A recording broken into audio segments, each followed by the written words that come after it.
bien, de vuelta estamos para tratar un tema sentido, delicado, con todo el respeto que se merece. Alicia, buenas noches. Buenas noches, Pepe, buenas noches a la audiencia.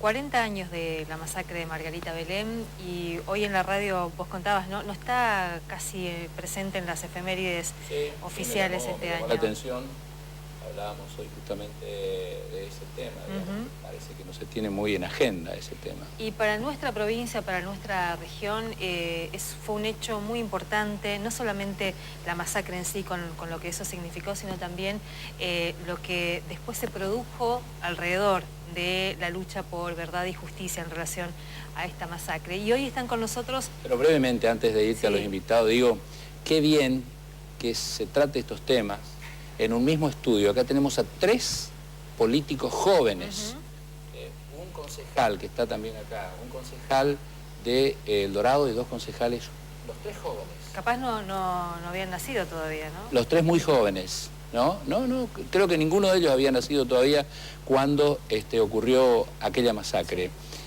También para aprender, para observar y para que se pueda abrir un debate sobre estas cuestiones. Ahora sí, lo presentamos. Y mirar desde nuestro presente. Sí, digamos, sin duda, sin duda. Y están con nosotros el doctor Fernando Jaume, que es docente investigador de la Facultad de Humanidades y Ciencias Sociales, fue rector de nuestra universidad, y la doctora Yolanda Urquiza, también docente investigadora de la Facultad de Humanidades, uno desde la antropología y Yolanda desde la historia, para ayudarnos a mirar un poco este hecho. ¿Y qué se dice y qué se piensa cuando amanece un 12 y 13 de diciembre? Bueno, comenzaré por... Profesora, porque comenzamos por las damas. Las damas primero. Comenzamos por la historia. Los aniversarios siempre son disparadores de memoria, digamos, entonces pareciera como que realmente funcionan como operadores de memoria. Pero los historiadores también tenemos que mirar e instalar, digamos, algunos hechos dentro de un proceso mucho más largo para poder comprenderlo y para poder explicarlos. Y si bien para nosotros, desde la región, la masacre de Margarita Belén tiene un significado muy particular, digamos, porque ahí asesinaron a 5 misioneros, uno tiene que recordar, digamos, que en realidad es la masacre que cierra ese año, porque fue la última del año 76, de otras masacres que también se dieron durante ese mismo año. Por ejemplo, en el mes de julio de ese mismo año se produjo la llamada masacre de San Patricio, donde asesinan a 3 sacerdotes y 2 seminaristas, digamos, en la iglesia de San Patricio en pleno Buenos Aires. En el mismo año se produce la masacre de Las Palomitas, digamos, una localidad cerca de Salta, estoy hablando de julio del 76, o sea, con diferencia de 2 días en este caso, donde asesinan a 11 personas. 7 detenidos que sacan de una cárcel de Salta y 4 que traen de Jujuy, digamos. Los asesinan y después dinamitan sus cadáveres, digamos.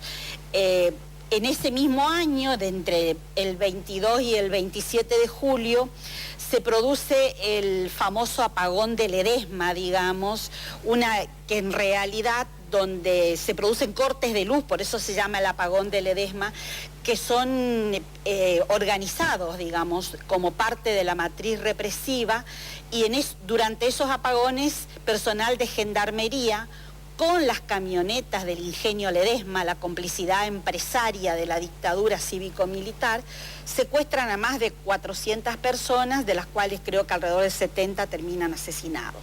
Después se produce la masacre de Fátima, una masacre de la cual nosotros tampoco hablamos mucho, que fue en agosto del 76 en la provincia de Buenos Aires, donde aparecen despedazados 20 militantes varones y 10 mujeres.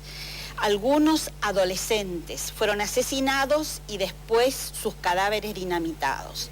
Y después llegamos por este camino, por decirlo de alguna manera, a la masacre de Margarita Belén del 13 de diciembre. recordando que en la matriz era la misma, digamos. ¿En qué sentido? En el sentido de que las víctimas eran sacadas de los lugares de detención para ser supuestamente trasladadas y después supuestamente se produce un enfrentamiento, digamos, y ahí aparecen asesinados. Pero la perspectiva del tiempo que nos dan los historiadores y que a veces nos permiten ir recomponiendo como un rompecabezas, fíjense que recién este año, digamos, bueno, en el año 2010 declaró en Resistencia el doctor Guillermo Mendoza, que también fue acá objeto de fue parte acusada en los juicios por crímenes de lesa humanidad, porque una de las víctimas de Margarita Belén aparece con 2 certificados de defunción, uno en el Chaco y otro acá, me estoy refiriendo a Carlos Zamudio, y él hizo la autopsia acá del cadáver de Zamudio, que en realidad había sido asesinado en Margarita Belén, junto con la autopsia de Pedro Pechac y de Susana Ferreira, que este viernes se cumplen también 40 años del asesinato de Pedro. Yoli, te quiero pedir brevemente, antes de irnos también a escucharle al doctor Jaume. Ha preparado la producción un pequeño informe y también creo que entre ellos hay un testimonio de Graciela Franzen. Sí, justamente el testimonio de Graciela Franzen nos posibilita reconstruir lo que ocurrió en Margarita Belén, los hechos un poco narrados desde la hermana de una de las víctimas, que fue Arturo Franzen, y vamos a compartir y después seguimos charlando.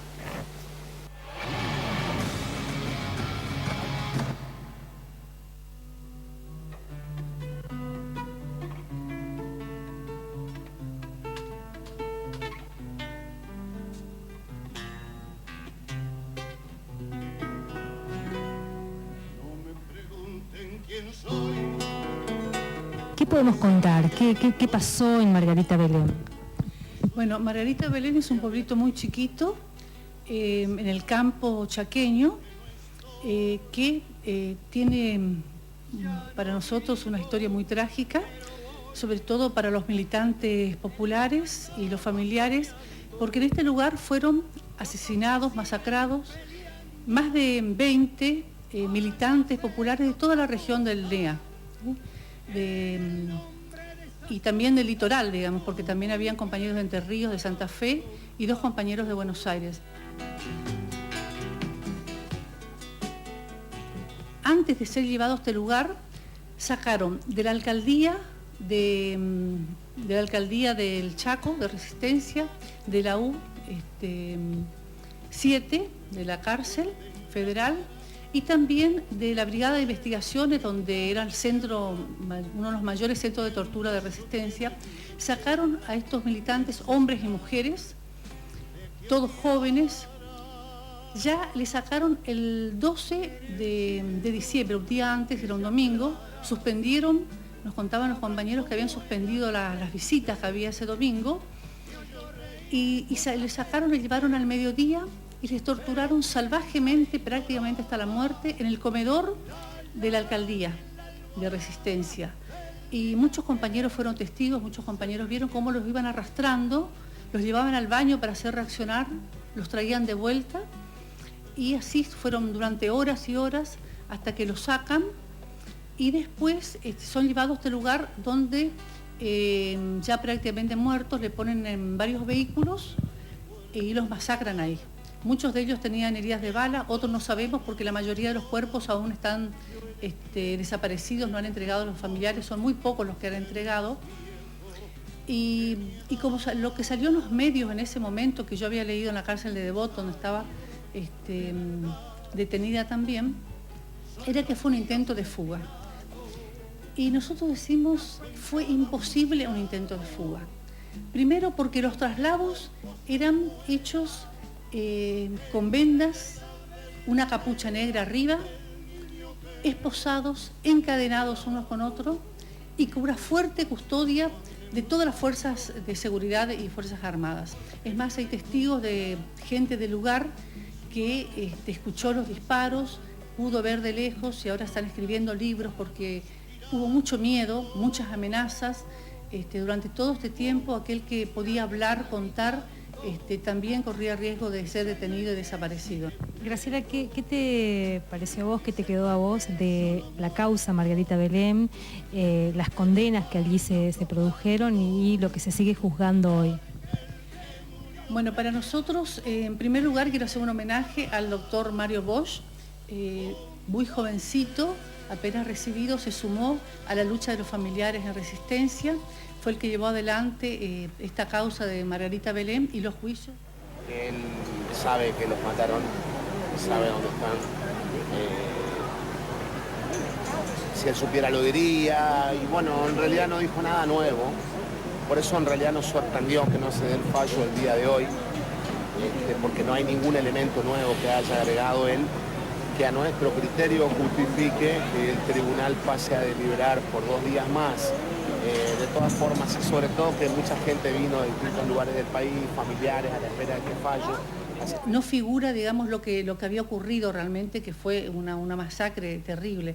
En el caso de Manuel, por ejemplo, nos decían los familiares que era irreconocible por la cantidad de disparos que tenía el cuerpo, tanto el rostro como el pecho, digamos, ¿no? Y los juicios fueron todos a cadena perpetua, en las 2 causas. Y siguen otras causas más, que a medida que se va investigando se van descubriendo casos nuevos y bueno, confiamos en la justicia, esperemos que todos ellos sean juzgados y condenados como corresponde y que esto nunca más vuelva a ocurrir en el país. Lo importante de estos jóvenes es que era una militancia con mucha alegría, con mucha juventud, se formaban, eran excelentes estudiantes, excelentes militantes, trabajadores, pero no se conformaban con esa situación de justicia, sino que el sueño era el sueño de un país mejor que aún hoy no tenemos y está lejos todavía de alcanzarnos.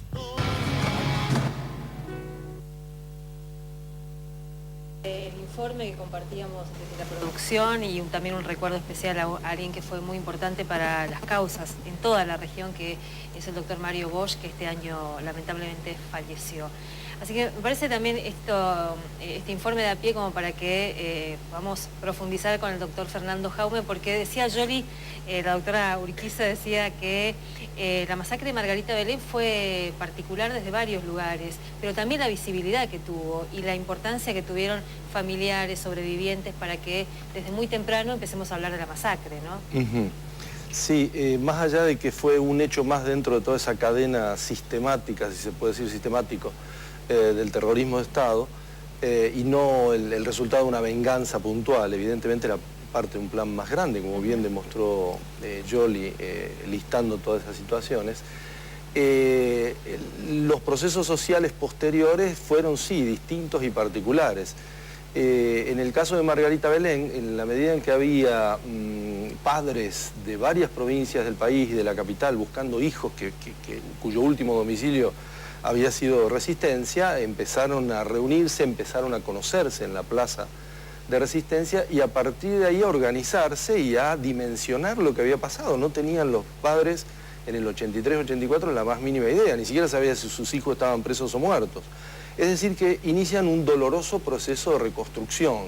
Y en ese proceso lo primero que ocurre es que de alguna manera es como recaratulizar el tema, ¿no? Cambiarle el nombre. Hasta el 83, esos 7 años del proceso, esto había sido un enfrentamiento y esa fue la versión oficial, nunca contestada desde ningún lugar, no había posibilidad de contestarla. Era el comunicado oficial de las Fuerzas Armadas. En el 83 empiezan a hablar ya de una masacre. Y yo recuerdo, leyendo los diarios de ese momento, El Territorio, que ahí figura, o El Norte, que eran los 2 diarios importantes de Resistencia en ese momento, los diarios no hablaban de masacre. En todo caso empezaron a usar la palabra masacre reproduciendo lo que decía la gente, los que ellos entrevistaban, pero después ellos asumen y empiezan a hablar de masacre. ¿A qué me refiero con esto? Aquí hay todo un proceso de construcción social y esto es importante en este caso, pero también es importante en todos los demás hechos de la vida y de nuestra existencia. Nuestras identidades, nuestra manera de ver el mundo, nuestra representación del pasado, del presente y del futuro, depende de esas construcciones. Y la historia y las memorias son un campo de lucha permanente, ¿sí? Y hay sectores que tienen más medios, que tienen más posibilidades, tienen más información, tienen intelectuales mejor formados para transmitir su versión del mundo y hay otros que menos. En este caso, bueno, fue gente del pueblo, padres, madres de esta gente joven muerta allí de esa manera tan terrible, los compañeros que iban saliendo de la cárcel y demás, que fueron los que de alguna manera empezaron a darle vida a esto. Además, esto de contestar la versión oficial, empezando por Margarita Belén y pensar en la masacre, también posibilitó ir poniendo en cuestión las otras versiones oficiales, porque cada asesinato, cada fusilamiento, cada masacre tenía una versión oficial, digamos, ¿no? En todos los casos era resultado supuestamente de un enfrentamiento, digamos, ¿no? Las Fuerzas Armadas se defendían de un enfrentamiento. Sí. Esa fue siempre la versión oficial. El caso de Félix Escobar, por ejemplo. El caso de... Sí. Fíjate que en el caso de Ledesma, que también es terrible, y ahí incluso está claramente, como señalaba Yoli, la participación empresarial y demás, casi que no hubo durante muchos años, recuerdo, gente muy en solitario. Acá viniendo de padres, y yo creo que eran instruidos, la madre de Pierola era una artista plástica, el padre de otro de los muchachos de Buenos Aires era escribano, había abogados, jueces. Bueno, esto movilizó bastante más, hubo psicólogos. Sí. Tuvieron de alguna manera la suerte, si es que cabe la palabra, de que la CONADEP incluyera como un caso relevante, había mucha información, y cuando se juzga a las juntas, dentro de los miles de casos de muertes y desapariciones, aparece como uno de los casos emblemáticos, por los cuales Videla termina preso. De modo que de alguna forma Margarita Belén tuvo otra relevancia. Y también creo que tuvieron la decisión acertada de materializarlo, objetivarlo en monumentos. La memoria se pierde muy rápidamente si no se fija en el espacio, si no hay una estatua donde llevar un ramo de flores o ir a llorar el día del aniversario. Piensen ustedes en Posada, yo voy por la Costanera y trato de acordarme cómo era el puerto y dónde estaba el puerto y ya no me acuerdo. Es decir, es terrible, nuestra memoria falla si no se materializa. Y aquí en este sentido los emprendimientos que han llevado adelante, no tanto el de Misiones. Misiones, el monumento de las manos, ¿recuerdan ustedes que estaba ahí en el triángulo de Garupá? Tuvo un solo acto que fue el año en que se inauguró, en el 96. Después nunca más convocó a la gente. Ahora están disputando y están pidiendo... ¿A dónde se lo reinstala?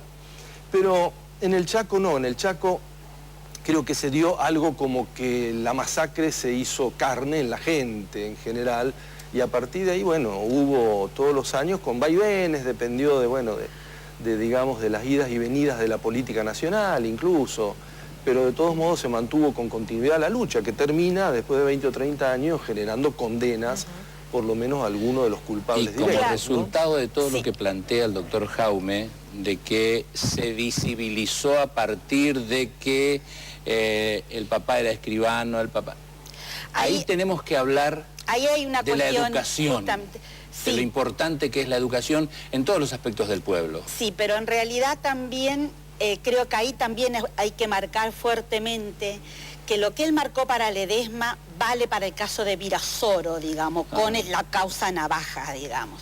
Porque en realidad cuando nosotros hemos logrado reconstruir, ¿te acordás? En el primer proyecto Poimes que hicimos juntos, digamos, allá hace muchos años, 17 de las biografías, digamos, de los 22 asesinados en Margarita Belén, 5 cuerpos nunca fueron identificados, digamos, 2 de ellos eran mujeres y 17. Los 17 eran estudiantes universitarios. Cuando uno habla de las víctimas de Virasoro o de Ledesma, eran casi en su totalidad, digamos, peones rurales, o bien tareferos o trabajadores de la zafra, empleos temporarios, y uno recuerda la lucha casi en solitario de la esposa del médico, digamos, del ingenio Ledesma, Olga Areste creo que era la que hacía el ritual de la memoria permanentemente. Era el único profesional entre las víctimas.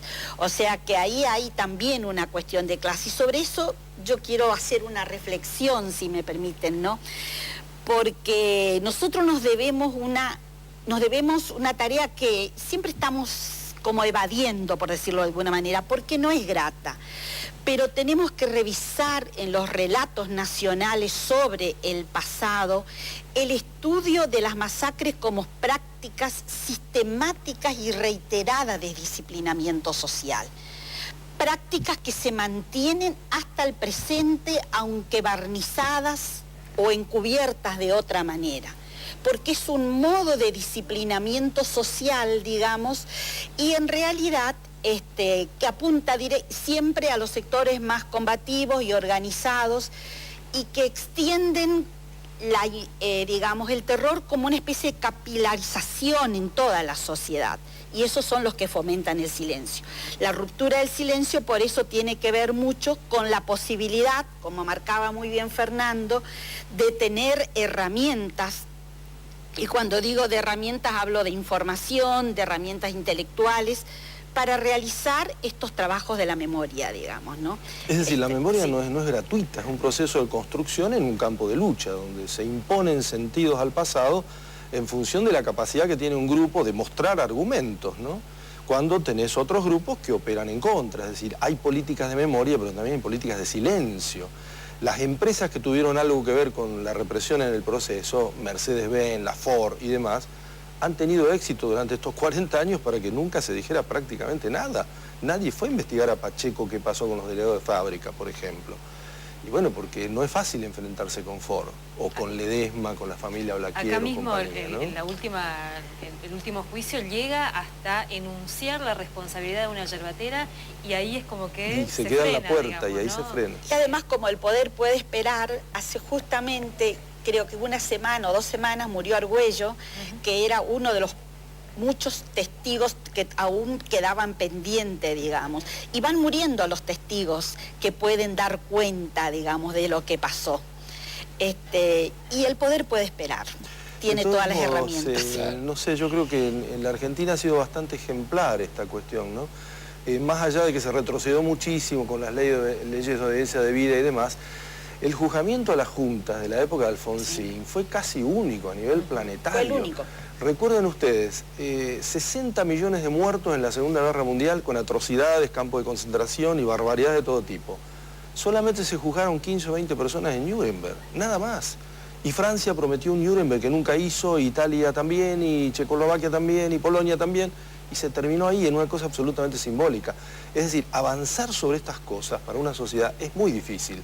Yo creo que en eso uno tiene que rescatar este ejemplo y seguirlo, porque además es muy difícil construir una nación montada, digamos, sobre este terreno pantanoso de cosas oscuras y de gente que no tiene ni siquiera la posibilidad de recuperar el cuerpo de sus familiares y hacer un duelo, ¿no? Esas cosas son muy duras y pasan las décadas y no se solucionan. Los alemanes siguen discutiendo sobre el ¿Y qué pasa que nazismo, hoy, ¿no? Como decíamos recién con Alicia, ya terminando porque lamentablemente la televisión es así. Es tirana. Es tirana, los tiempos de la televisión. ¿Qué pasa que hoy, digamos, yo vengo siguiendo de cerca desde el domingo, desde la semana pasada, que hablábamos sobre la producción de este programa con Alicia, pero hoy buscaba en las efemérides de todas las páginas que hay y no encontraba absolutamente nada. ¿Por qué razón ocurre eso? Yo creo que el análisis que pueden hacer ustedes, yo creo que tiene que ver también con un clima, digamos, que se instala desde el propio orden nacional de no hablar de lo que supuestamente abre grietas. Bueno, pero no solo este año, ya viene desde hace varios años que ocurre eso.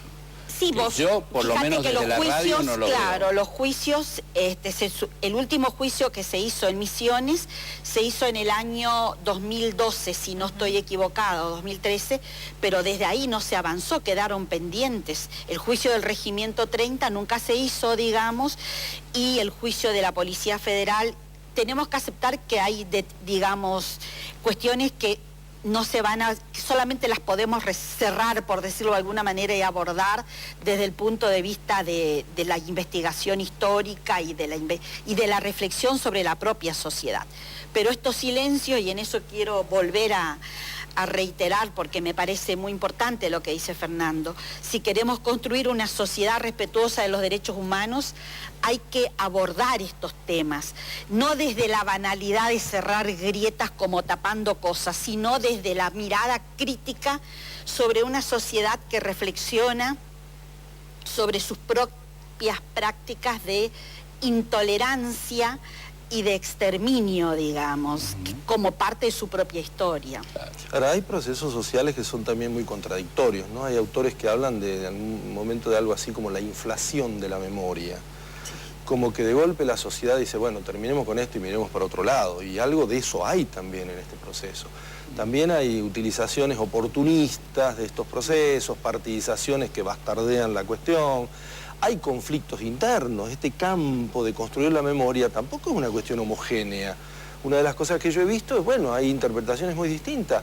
Los familiares de los muertos de Margarita Belén fundamentalmente hablaban de víctimas.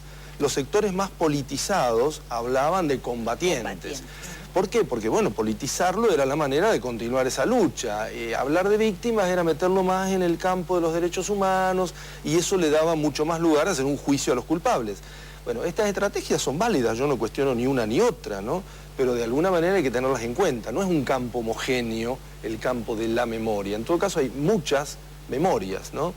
Si uno ve un choque de autos en una esquina, a los 10 minutos hay 10 testigos y cada uno tiene una versión diferente. Es decir, no es sencillo construir, y es imposible construir verdades absolutas. En realidad lo que predomina en la sociedad son lo que la gente va construyendo como narrativas, que están cercanas a los hechos, tienen que ser verosímiles, pero que dan siempre lugar, dejan zonas grises, lugares a la interpretación.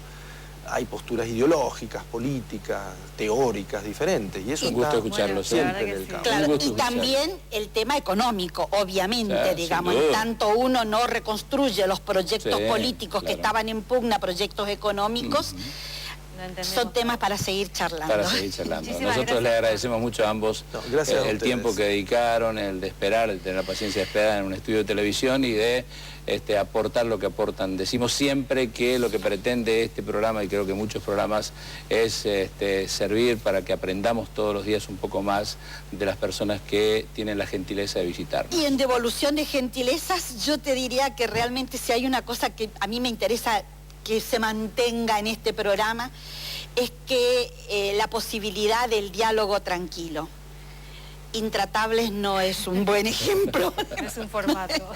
No es un formato para pensar ni para informar, digamos. Entonces, salvando las grandísimas también distancias de producción, sí, nosotros tratamos de hacer algo distinto. Bastante más interesante. Bueno, muchas gracias por venir a ambos, es muy amable. Hacemos una pequeña pausa y después tenemos un poco más de cuarto de hora para charlar con 3 concejales que están jóvenes, 2 de Posadas y 1 del Dorado, para hablar acerca del futuro, del año próximo, de cómo se conforman los cuerpos deliberativos de 2 ciudades importantes de la provincia de Misiones. Ya volvemos.